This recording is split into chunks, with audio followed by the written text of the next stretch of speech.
As he submerges, the clock starts ticking. Don Shirley describes what happens underwater. It's -7 Celsius only and no wind. It's just the best place on Earth right now.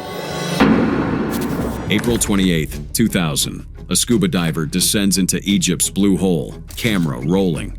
He's about to break his own depth record, but this dive will be his last. What unfolds is caught entirely on tape, ending with a silent, haunting final frame. Here are explorers who captured their final moments. June 18, 2023.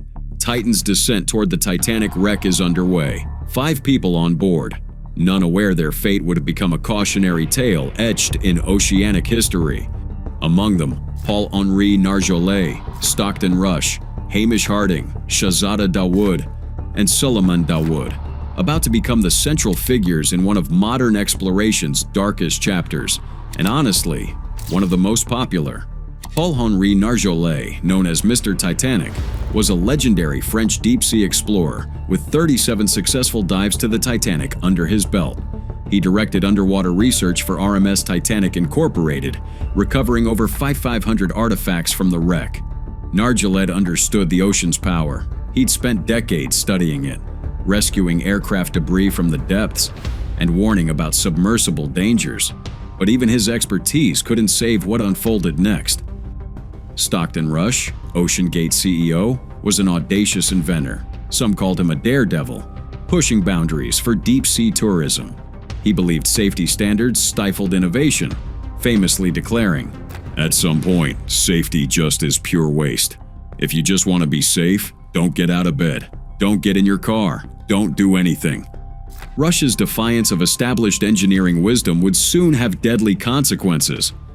Hamish Harding, a British businessman and adventurer, held 3 Guinness World Records and had been to space. He'd circumnavigated the globe by plane, reached the Challenger Deep, and regularly sought new frontiers. Harding posted his final update before the dive, writing, "Due to the worst winter in Newfoundland in 40 years, this mission is likely to be the first and only manned mission to the Titanic in 2023. Shahzada Dawood, vice chairman of a major Pakistani conglomerate, brought his 19-year-old son Suleiman on what was meant to be a once-in-a-lifetime father-son adventure. Suleiman, a university student, loved science fiction and solving Rubik's Cubes. He hoped to set a record for solving one at Titanic depth. His mother had given up her seat to let him go, believing it would be a safe, controlled journey. For the first hour and a half of Titan's descent, everything seemed routine. The surface crew received regular pings and text updates. It was just another high-stakes dive. But beneath the surface, the carbon fiber hull was hiding fatal flaws. What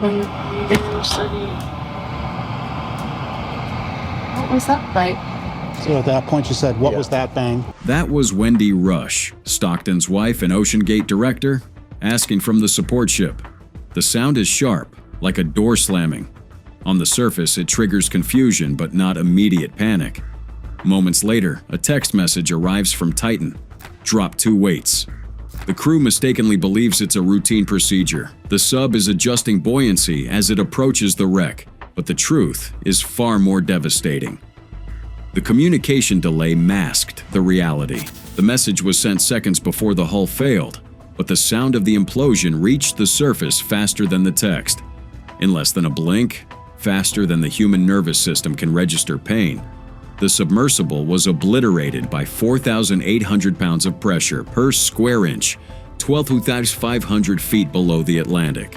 What happened next on the surface was chaos and confusion. The support team tried to establish contact, running through emergency protocols. But deep down, seasoned experts began to realize the truth. Simultaneous loss of communication and tracking could only mean one thing: a catastrophic hull failure. The disaster happened in a split second, but the ramifications continue. And the debris field would be discovered 500 meters from the Titanic's bow, scattered across the ocean floor. Wreckage analysis showed the hull's carbon fiber layers had delaminated, a process that began nearly a year earlier on Dive 80, when a loud bang went unheeded. Every dive after that was, according to investigators, a disaster waiting to happen. Paul-Henri Nargeolet's family would later file a $50 million lawsuit against OceanGate, alleging key facts about the vessel's flaws and durability were purposely concealed. The Coast Guard's 335-page report concluded that OceanGate's toxic safety culture, corporate structure, and operational practices were critically flawed and at the core of these failures. Hamish Harding's family released a statement. He was a passionate explorer, whatever the terrain, who lived his life for his family, his business, and for the next adventure. What he achieved in his lifetime was truly remarkable. And if we can take any small consolation from this tragedy, it's that we lost him doing what he loved. And the DeWood family wrote, "He was so filled with humbleness and gratitude. It's sad, but also amazing that his death also brought the world together, and I thank him for it." Their message reflected the complex mix of loss and unity that followed the tragedy. Stockton Rush's own words, recorded before the disaster, now serve as a haunting reminder. "I think I've broken some rules to make Titan. I think I've broken them with logic and good engineering behind me. The carbon fiber and titanium, there's a rule you don't do that. Well, I did." In the end, the Titan disaster wasn't just a technical failure, it was a human one. It exposed the high cost of ignoring expert warnings, the dangers of prioritizing innovation over safety, and the tragic consequences of hubris in the face of nature's overwhelming power. In the next story, a man treks across the Antarctic, all alone, and meets a tragic end. Good evening. So, underway at last. Thunderbirds are go. It's -7 Celsius only and no wind. It's just the best place on Earth right now. That was Henry Worsley's voice, crackling through the frozen air, full of hope and determination. This was the beginning of a journey meant to rewrite history, a solo trek across the Antarctic, something even his hero, Sir Ernest Shackleton, never completed. But this time, no team followed behind, no backup, no safety net, just the endless White and Henry's determination. Worsley wasn't just an explorer. He was a British Army officer, a decorated veteran who'd served 36 years, including tours in Northern Ireland, Bosnia, Kosovo, and Afghanistan. His military career was defined by discipline and courage, traits that led him at 55 to attempt the unthinkable, a solo, unsupported crossing of Antarctica, retracing the path Shackleton himself had to abandon a century earlier. His journey began in November 2015. The plan covered the entire continent, hauling over 300 pounds of gear, food, and shelter without any outside help. No resupplies, no kites, no dogs, just one man, alone, against the most hostile environment on Earth. The first weeks went well. Worsley's audio diaries brimmed with confidence as he pushed through the early miles, pulling his sledge across the endless white. But Antarctica is relentless. Each day the cold bit deeper. The sledge felt heavier, food supplies dwindled, and his body began to break down under the constant strain. Worsley's own words would later reveal the daily toll.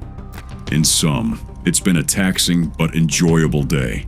Just to witness this very special place all to myself." That self-imposed isolation, both his triumph and curse, carried a heavy price. His only companions were the words of Shackleton. Each night, Worsley read diary entries from his hero, drawing strength and wisdom from the legendary explorer who once stood just 97 miles from the South Pole before making the fateful decision to turn back. Worsley understood the significance of that choice. The decision to turn back must be one of the greatest decisions taken in the whole annals of exploration, particularly polar exploration. He came so close. He pioneered this route, 850-odd miles. By day 71, Worsley had covered 913 miles, so close to the finish, just 30 miles short of his goal. But Antarctica had taken its toll. His body, already weakened by weeks of exertion and limited rations, was failing. Severe dehydration, exhaustion, and a mysterious abdominal pain forced him to stop. He retreated to his tent, recording one final message. My journey He had endurance and a simple, sheer inability to slide one ski in front of the other. He recorded his final moments, his voice steady, but filled with disappointment. He'd shot his bolt, echoing Shackleton's famous phrase. The journey was over. An immediate rescue was called. Worsley was airlifted to Union Glacier Base Camp, then flown to a hospital in Punta Arenas, Chile. Doctors discovered he was suffering from bacterial peritonitis, a deadly infection. Despite emergency surgery, Worsley's body, pushed beyond its limits, could not recover. He died on January 24, 2016. His death sent shockwaves through the exploration community and beyond. Prince William, who had served as patron of the expedition, called Worsley a man who showed great courage and determination. Tributes poured in from around the world, honoring not just his extraordinary achievement, but his humility and dedication to others. Even in failure, Worsley's journey was a triumph. He raised more than $100,000 for the Endeavor Fund, supporting wounded servicemen and women, a cause as important to him as the journey itself. His family, including his wife Joanna and children Max and Alicia, received an outpouring of support. And so, Henry Worsley's journey ends. As all great stories of human endeavor must, not with triumphant conquest, but with grace in defeat and a legacy that will inspire future generations to dream big, dare greatly, and know when to turn back. But while Worsley's summit was just out of reach, our next explorers faced a very different kind of challenge high up in the Himalayas. This isn't just another mountain. This is Nanda Devi's eastern slopes, 26,000 feet above sea level. The team moves together, roped for safety, each step a calculated risk in the darkness. Their GoPro catches every breath, every heartbeat, every moment of tension, unaware these would be their last recorded steps. 8 climbers, 4 Brits, 2 Americans, an Australian, and their Indian liaison, push through the darkness toward an unclimbed Himalayan peak. Led by British mountaineer Martin Moran, their team is seasoned but ambitious. They're part of a larger group of 12, splitting off to attempt this forbidden ascent. Their experience should have kept them safe, but fate had other plans.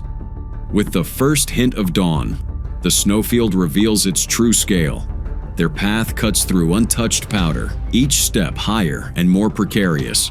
The team moves in tight formation, roped together for safety. The GoPro catches fleeting glances, nervous energy, and the silent communication only mountaineers understand. They're climbing without official permission, breaking established protocols to chase a first ascent. But the mountain doesn't care about permits. It only respects experience and caution. Every movement is deliberate. The wind howls, carrying only the sound of heavy breathing and boots in snow. The team advances in perfect rhythm, each climber trusting the one ahead. The camera documents technical skill, double-checking harnesses, adjusting carabiners, testing each step. Then, everything changes in an instant. A thunderous roar breaks the silence. The camera shakes violently. Snow and debris fill the frame. The screen goes black. The GoPro's final moments are eerily similar to an aircraft's black box, recording the last seconds before impact. There's no time to react, only the overwhelming power of nature. They didn't know they were recording their final moments. For weeks, the team has been missing. Search parties comb the mountain, but the area is too dangerous for helicopters. Eventually, 7 bodies are recovered at 19,000 feet, just below the avalanche path. The GoPro, buried in the snow, survives as a silent witness to their final moments. The footage reveals crucial details. The team was roped together, moving methodically toward the summit. Their formation shows experience and caution. They did everything right. But the avalanche was too powerful, too sudden. Experts analyzed the snow conditions, the weather patterns, and the team's decisions. The evidence points to a natural disaster, one even seasoned mountaineers couldn't escape. The recovered footage changes mountaineering safety forever. Experts study every frame, every sound, every detail. The GoPro becomes a teaching tool, showing both the proper techniques and the unpredictable dangers. The footage is shared widely, reminding climbers of the mountain's power. The aftermath is sobering. The climbing community mourns the loss of experienced colleagues. Authorities tighten permit regulations. Safety protocols evolve. But the mountain remains unchanged, a silent guardian of those who dare to climb too high. 28-year-old Yuri Lipsky was no amateur. A certified diving instructor and technical diver, he had spent years exploring the world's most dangerous underwater sites. But the Blue Hole in Dahab, Egypt, would have become his final frontier. Yuri's plan sounded simple: film himself breaking his own depth record with a bounce dive to over 100 meters in the infamous sinkhole. April 28, 2000, 5 p.m. His helmet camera was rolling as he made last-minute adjustments at the surface. The sun still shone brightly above the Red Sea as he slipped below. At first, everything looked normal. Yuri descended past the coral gardens, keeping a steady pace. But technical diver Tarek Omar, who had just warned Yuri about the dive's dangers, would later say he was too heavy for his buoyancy device. The extra weight of camera gear was pulling him down faster than planned. 2 minutes in, the daylight faded as Yuri passed 50 meters. The water turned dark blue, then black. A faint glow from his dive computer flashed on screen, showing 81.7 meters. He was already in dangerous territory. But Yuri kept sinking, fast. His second computer reading showed 91.6 meters.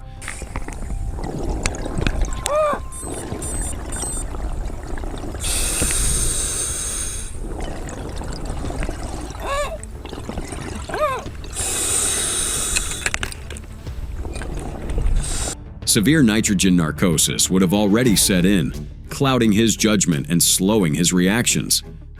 Suddenly, the bottom appeared. Yuri landed on the sandy slope at 115 meters, a depth few divers ever survive. The camera captured his desperate attempts to inflate his buoyancy device. The beeping sound of his dive computer filled the silent void. Panic set in. Yuri tried to drop his camera for extra buoyancy, but couldn't break free from the bottom. The video jumped. A minute later, the camera lay still in the sand. Yuri's breathing grew ragged. The computer's warnings grew louder. He realized it was over. In one final act, Yuri pulled his regulator from his mouth. The camera kept rolling as everything faded to black. 5 days later, Tarek Omar, famous for recovering bodies from the Blue Hole, descended to 115 meters. He found Yuri's body with the camera still attached. Miraculously, the footage survived, despite the camera being rated for only 75 meters. The final clip shows Omar and the recovery team examining the camera. Its memory card contained Yuri's final moments, now viewed by millions as a stark warning. Yuri's death was preventable. Experts say he made several critical errors, using only one air tank, overestimating himself, and diving far beyond his training. The footage now serves as a grim lesson for divers worldwide. His story changed safety protocols at the Blue Hole forever. Today, unqualified divers are banned from entering. Tarek Omar, the bone collector, still warns, "The people who dive here have created their own curse." But if you think Yuri's story is haunting, wait until you see what happened to the next explorer who pushed the limits of their own survival instinct. As he submerges, the clock starts ticking. Don Shirley describes what happens underwater. Okay, now Dave's going to move over to the entrance of the cave. The clock started ticking as Dave Shaw slipped beneath the surface of Bushman's Hole, one of the world's deepest freshwater caves in South Africa's Northern Cape. He was there not for records, but to bring closure to a family who'd waited 10 years for answers. Dave Shaw wasn't born an explorer. He grew up in Western Australia, became a crop duster at 18, and later a commercial pilot. He discovered diving in his 40s, a passion he quickly turned into an obsession, pushing ever deeper into the world's underwater caves. But this story isn't just about Dave. It's about the tight-knit fraternity of extreme divers. People like Don Shirley, who first met Dave at Kamadi Springs in South Africa, and became his close friend and frequent dive partner. Together, they spent hundreds of hours exploring the most dangerous places on Earth. Bushman's Hole, also known as Bozeman Scott, is legendary in diving circles. It drops nearly 1,000 feet beneath the African veldt. In 1994, the cave claimed its first known victim, 20-year-old Dion Dreyer, lost during a technical diving expedition. A decade later, Dave reached the cave's bottom during a record-breaking dive. What he found changed everything. Instead of turning around, he made a promise to Dion's parents. He'd bring their son home. Dave will be able to see Dion now. There's Dion's legs. All right, we're still on plan. Everything is going good. We're working hard. Undo the bag and put it over the legs. Everything's good. Dave's final mission was meticulously planned. Multiple support divers, carefully calculated gas mixtures, emergency backup systems, the works. But even the best laid plans can't account for everything 800 feet below the surface. As he descended, things seemed to go smoothly at first. But then, the unexpected happened. The body wasn't anchored in silt anymore. It was floating, buoyant from years of decomposition. Things are not to plan because the body is loose. It's not in the... it's no longer stuck in the mud. Everything is loose. The body's moving around with its cylinders. Oh, suddenly, the recovery operation became a nightmare of entanglement, rising CO2 levels, and panic. Dave fought to free himself, but every movement made things worse. His breathing quickened. Dangerous at these depths, he became entangled in the very lines meant to help him. Time was running out. Don Shirley watched from above as Dave's light faded in the depths. He succumbed to all the pressures that you've got at that sort of time, and his breathing slowly faded, and Dave passed away. The rescue attempt became a recovery mission. Dave's body was eventually brought to the surface, along with Dion's, their fates forever linked by the cave. But Dave Shaw's story doesn't end with tragedy. His final dive brought closure to a grieving family and highlighted the risks extreme explorers willingly accept. His wife, Anne, understood. Having him fly free was always a risk. There was always the chance he wouldn't come back one day. Dave Shaw died doing what he loved, pushing human limits in the name of adventure and closure. But if you think his story is intense, wait until you see what happens when passion meets obsession in the next chapter of our explorer's final moments. It was very difficult to be the first witness of that tragedy. And Sebastian O'D, Dixie's expedition partner, breaks the silence. His voice is raw, eyes red from days of grief. His words are heavy with the weight of what he's about to share. Dirk Dixie Dancer Coer wasn't just another explorer. Born July 12, 1962 in Newport, Belgium, he became a polar legend, a record-breaking adventurer, endurance athlete, and photographer. His resume reads like a greatest hits compilation of human achievement, world records in polar crossings, pioneering new routes, and leading scientific missions for the European Space Agency. He was a polar guide, author, and mentor, a man who made the impossible seem routine. But on June 7, 2021, even legends reached their limits. Dixie was leading a 2,200-kilometer scientific expedition across Greenland, his 34th polar journey. It was supposed to be another notch on his belt, another story for the grandchildren. Instead, it became his final chapter. Adi tries to find the words, but emotion chokes him. These weren't just expedition partners. They were brothers forged in ice and wind. The Greenland crossing was ambitious, even by Dixie standards. The route from Narsarsuaq to Qaanaaq covered some of the most treacherous terrain on the planet. The team, Dixie, Adi, and Dutch explorer Johanna, was documenting climate change's impact on the ice cap while pushing the limits of human endurance. Every day was a battle against the elements. Temperatures plummeted, winds howled, and the landscape shifted beneath their feet. But Dixie thrived in these conditions. He was in his element, methodical, calm, always prepared. They kept a blog, sharing photos and updates for the world. On day 31, they reported perfect visibility and wonderful terrain. Spirits were high. They had just 443 kilometers left to Quanok. A photo flashes on screen. Dixie and Sebastian smiling in their yellow tent, unaware that tragedy waits just hours away. Then, in an instant, everything changed. It's really hard to see someone that you care about and that you love falling off into a steep crevasse like this. So Audie's voice cracks under the weight of memory. Dixie was man-hauling his sled when the snow gave way. He fell into a hidden glacial crevasse, a silent killer that has claimed more explorers than any other danger in the polar regions. In seconds, he vanished from sight, his sled coming to rest 25 meters down. Audie's training kicked in. He called for rescue, secured the area, and began the agonizing wait. For 6 hours, hope battled reality as rescue teams worked desperately. But the crevasse was too deep, too unstable. At 40 meters down, the search was called off. Audie knelt at the edge, saying goodbye to his friend and mentor. "Rest in peace," he whispered, sharing everything he loved and appreciated about Dixie in one final, heartbreaking moment. The aftermath was brutal. Audie and Johanna had to find their way back, carrying not just their gear, but the weight of Dixie's loss. For weeks, Audie couldn't sleep. "I see these images and, in my head all the time," he admits. The trauma is still fresh, the wounds still raw. Dixie's death sent shockwaves through the exploration community. Tributes poured in from around the world. In Newport, Belgium, a monument now stands, the polar explorer, immortalizing his legacy.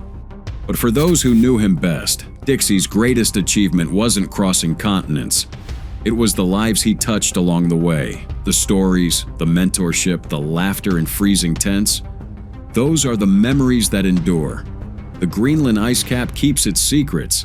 Dixie's body may never be recovered, but his spirit, adventurous, unstoppable, eternally curious, lives on in every explorer who dares to chase the edge of human potential.